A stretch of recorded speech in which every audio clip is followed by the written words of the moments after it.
Hey guys, how's it going? It's Al. Stacking is all the rage in the best ball drafts on Underdog Fantasy and DraftKings because, well, specifically in tournament best ball. There's a lot of discussion on this. It's pretty much solved, but that doesn't stop people from discussing whether or not stacking is a viable strategy or not. You're going to see a lot of that in there. You don't have to stack in order. Well, like, you kind of do. If you're trying to win your friends and family league, right? If you're playing a transactional league, if you're playing a head-to-head league, no, stacking is not something that you really have to focus on. If you're playing a sit-and-go best ball league, it's not the most necessary thing. You can draft for value. You can stack, but it's not the be-all, end-all.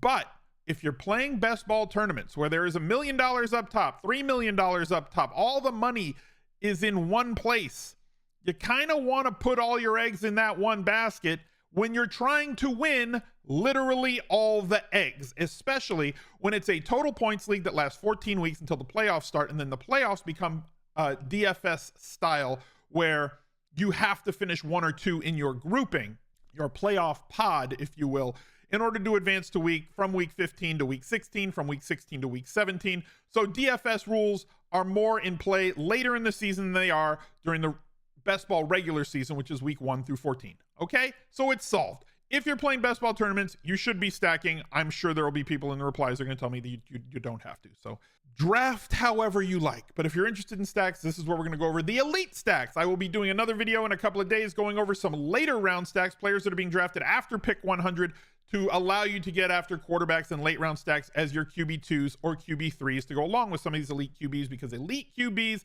have been the cheat code the last couple of years because of how the NFL has evolved, specifically towards fantasy scoring. Like, the game has evolved in such a way that's very fantasy friendly at the quarterback position. And so having those elite quarterbacks has led to more championships than not. So thank you guys for being here. Drop a like on the video, subscribe to the channel, ring the notifications bell, and let's go. He's a legend. Now, I'm sure that everybody thinks that I'm going to start with Patrick Mahomes, but I'm going to leave Patrick Mahomes out of this video, and I'm going to explain to you why very quickly. Yes, Travis Kelce being drafted in the first round, the middle of the first rounds, is an extremely great advantage pick at tight end because he outscores everybody, 25% of the market share. Yes, one day he's going to get old, but it wasn't last year. It wasn't the year before. It wasn't the year before that when everybody had been predicting it. So why would I suddenly predict it for this year? He's still a super elite play. Patrick Mahomes still a super elite play. The problem is projecting somebody behind him. These are PFF stats from last year.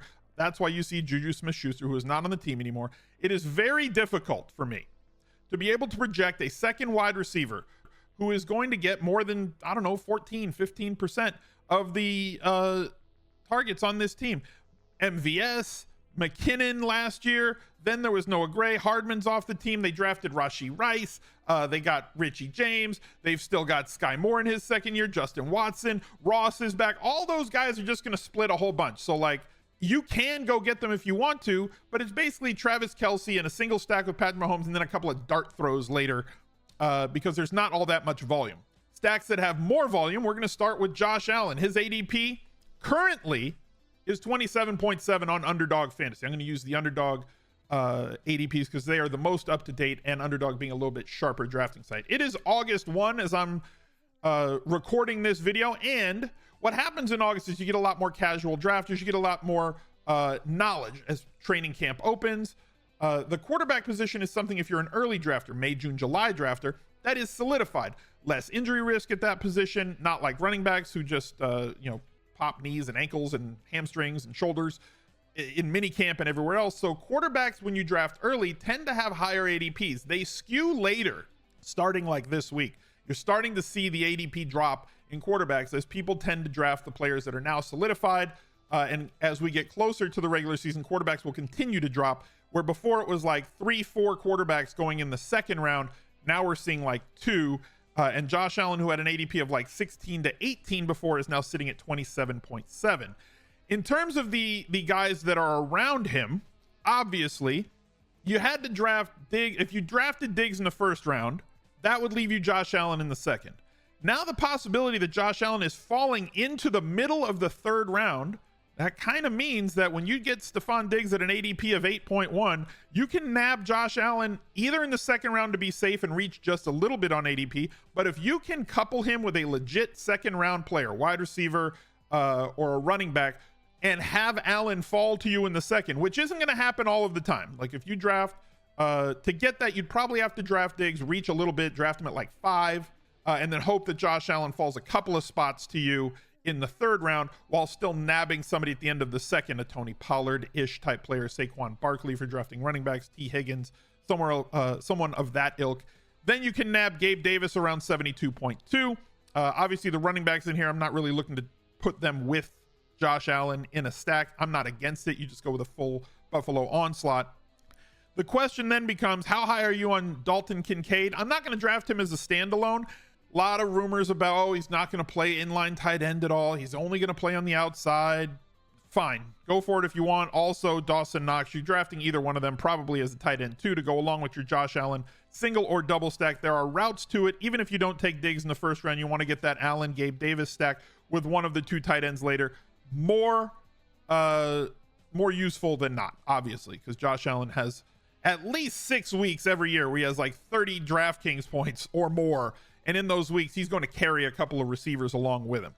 Our next stack is the cover boy, Joe Burrow. Now, Joe Burrow has been falling recently. All quarterbacks are going to fall, but then he left with that very viral video during training camp of him with the strained calf limping around. As soon as that happened, Joe Burrow went from being drafted in the middle of the third round. It was very difficult to get this double stack with the premiums that go along with him. Jamar Chase, early first round, either at 1, 2, 3 is typically where he goes, and then getting T. Higgins in the second. You used to have to reach to get Joe Burrow at the wrap there. You'd have to go third round Joe Burrow because he was not going to make it past the end of the third round, or back to you by the end of the fourth round when you would pick again. But if we take a look at where the ADPs are currently, because of that little injury, Joe Burrow's ADP has slid from like 39 down to 48. Now it's extremely viable that you can go get Jamar Chase, T. Higgins, Joe Burrow. If you want to sprinkle in Tyler Boyd, that would be just fine. Irv Smith going as the tight end 20 right now with an ADP of 160. Seems like it's super duper low considering how the tight ends have done the last couple of years in Cincinnati with Joe Burrow. We had CJ Uzomah, we had Hurst, we had a lot of targets go both of those cats' way. It's a plug and play position. Irv Smith, as long as he can stay on the field, is going to get a good amount of targets and probably outperform his ADP at 160. And I love him as a third player in this stack. If you get the super elite stack, kind of like I did in this draft on DraftKings just the other day. First round, Jamar Chase, T. Higgins coming to me in the second round. Or sorry, yeah, he fell to me in the second round. Then Derrick Henry fell in the third for some reason. He just slid. So I grabbed Derrick Henry. I know a lot of miles on that truck, but third round Derrick Henry is a lot of upside in that spot. Drafted Joe Burrow on the way back. These are DraftKings ADPs from over the weekend when he was still at like 44. He's a little lower now. And then the fifth, with the second pick, I took TJ Hawkinson. So kind of a 6 start to that draft with an elite stack. And I do know that I did get Smith later in this draft. So it's an easy way to go if you want a super elite stack with highly concentrated target percentages that go to the main 3 guys and all this touchdowns that go to the main 3 guys. Though Burrow, not a rushing threat like Josh Allen and like Jalen Hurts and like some of these other guys. Lamar Jackson, very easy to get. Also, I'm not including Jalen Hurts in this. I know. So much pearl clutching. It does not mean that he's not an elite stack. He's just impossible to get with the 2 top guys. You're not going to be able to get Jalen Hurts, AJ Brown, and Devontae Smith. You're going to punt off one of those 2. You're either going to get Hurts and AJB, or you're going to get Hurts to go along with Devontae Smith. Then you're going to have to sprinkle in later with either DeAndre Swift, Goddard, but you're not going to be able to get the top 2 guys. All of these stacks, you're going to be able to get the top 2. Lamar Jackson, I think he has another shot at MVP this year if he can stay healthy. Now, that has been a thing the last couple of years, and it's definitely scaring people away as his ADP does not match the upside. When you're drafting in best ball, you should be drafting as though you're right. You're not drafting for worrying about certain worst case scenarios. There's no transactions. You should only be drafting for best case scenario. especially when you're trying to target a stack, team, an onslaught, or any of that. So if I'm drafting Lamar Jackson, it's for his top 5 percentile outcome. And in that case where he plays 16 or 17 games in a season and does Lamar Jackson things for 16 or 17 games in a season, when you look at the ADPs of everyone around him, I'm able to get 2 guys in the first 2 rounds. Now, you're not going to probably be able to get this stack if you're drafting at the top half of the draft. Some of these stacks are more viable to go attack when you're drafting from the first 4 picks in the round. Some are more viable when you're drafting in the middle, like the Bills stack, way more viable from the middle of rounds. The Kansas City stack that I'm not including, more viable from the middle of the rounds, where you go Kelsey in 1, Mahomes in 2. The Burrow stack, you have to be in the front so that you're going to get Chase and Higgins and then wrap back around and get Burrow in the early rounds. And when you look at this one, this is a back end of the draft. This is something where in rounds 3 and 4, if you're drafting from pick 8 to 12, you have a high likelihood of getting it. The problem is, if you draft Mark Andrews in the 3rd, understand that you're probably going to be drafting him as a standalone. You have to be happy to draft him as a standalone. Maybe you can target somebody as a week 17 stack on the other side. If somebody at that 3-4 turn takes Lamar Jackson from you, if you want to reach a little bit, take Lamar Jackson first, knowing that you're probably not going to have his main guy, but drafting at 11 or 12 really gives you this option. If you have the 11 or 12 pick, you can nab whoever you want at the 1-2 turn.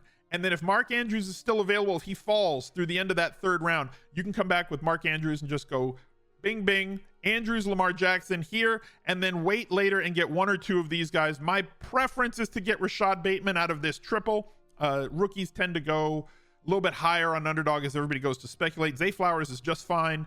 And Odell Beckham, you want to get 2 of these and 1 of Mark Andrews and Lamar Jackson. You are flying with this super elite stack. And if everything goes your way, and that's how you should be drafting in best ball, specifically in tournaments, is that you are going to be right when you draft. Put those eggs in that one basket, attack. Justin Herbert is somebody else that I really want to attack through this season. He is also extremely stackable. Now, you want to get 2 of the first 3. 2 of the first 3. I think there is a positive shift in his offensive coordinator situation this year. I do think that he is going to go a little bit more to his tight end. They did draft him a little bit more help at wide receiver, getting Quentin Johnson, the rookie, who is kind of struggling in camp. You know, a few drops. He's a rookie. It's going to happen. But another big-bodied guy that they can use around the goal line with Big Mike and Everett and now Quentin Johnson. And then have, Allen and Eckler just roaming the short to intermediate stuff. He's got an awful lot of weapons. So if you end that first round with Austin Eckler and you look at these ADPs, end of round 3, top half of round 4, you can come back and get Herbert as QBs do start to slide into round 5. If you want to get Quentin Johnson, fine. Gerald Everett is the easy ping later at 148. If you want to reach a half a round, if you get the 2 or 3 that you want up top and want to end with Gerald Everett, easy way to end that stack. But I'm fine any route that you want to go. I'm probably not going to go get 4 of the pass catchers. And I'm going to include Austin Eckler in that, as he does tend to get 14+% of the target market share in this offense. I'm probably going to get Eckler and 1 of these 2. Now, there is a likelihood that you're going to get sniped for Herbert when you do this. There is a back end. There is always a way out. Leave yourself out as many times as you possibly can. You get sniped on a Herbert stack, meaning that you get a couple of the Chargers early, whether it's Allen and Big Mike, whether it's Eckler and Allen, however you go about it, and somebody snipes Herbert from you, whether they have 1 of those 3 or whether they just take him because they're a donkey who just wants to take a naked quarterback in the first 5 rounds, you're out with this Los Angeles Chargers stack is to go and attack Denver later, as you can use that as a no QB stack later, or you can go through Russ Wilson. I know people don't like Russ Wilson. They have a bad taste in their mouth from last year. Broncos country, let's ride, all that stuff. I'm telling you, there's an out because of the week 17 correlation. If you happen to get this lineup through and that game shoots out, you will have Denver and the Chargers in a week 17 shootout. Should you make it there, giving you a chance at all the money. The Jacksonville Jaguars are everybody's sweetheart this year, and Sunshine at quarterback is not all that pricey. He's mobile enough to be a threat with his legs. He's got enough weapons on the outside for him to do a whole lot of damage and possibly top 30 touchdown passes this year. And the ADPs are cooperative. If we take a look at those, Calvin Ridley really rocketing up boards now. He was in the mid 30s. He's now at 28.8. I have an idea why he's at 28.8 from the mid 30s. Twitter camp videos from beat writers do a lot to adjust ADP, whether it's a picture of a running back's thighs or whether it's a situation where they showed Zay Jones running a route and it was a good route. It was a professional wide receiver route. He did good things. And then they showed Calvin Ridley run that route, and it looked like Calvin Ridley was on 4x speed when he was running the same route versus Zay Jones 2 seconds later. Go find that video, look up like Calvin Ridley, Zay Jones on Twitter, and find that Twitter video. Hilarious. And people's reactions are, how fast is Calvin Ridley if Zay Jones makes that? If he makes Zay Jones look slow, how fast is he? So I kind of feel like that's what's bumping him up here. Very easy to go about it. If you're going to get that, I probably wouldn't couple them with Travis Etienne, as they have not wanted to use him very much in the past. He got all the snaps and all the touches and all the share that he could get last year, and they just would not throw him the ball. Unfortunately, considering how good he was at catching the ball in college, hopefully that changes this year. It's just not something I can bank on him having a large market share, so I'm not going to be including him in the stacks that I go after with Trevor Lawrence. You see his ADP a little bit lower, 65.8.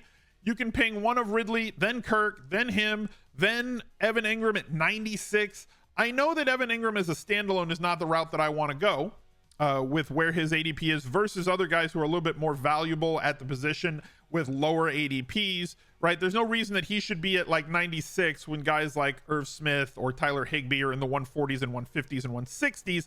But if you're going after this Trevor Lawrence stack and he's one of the last pieces, him or Zay Jones, very easy to just take them off the board. They're in subsequent rounds where you're not going to have to reach on any of them to make this stack happen.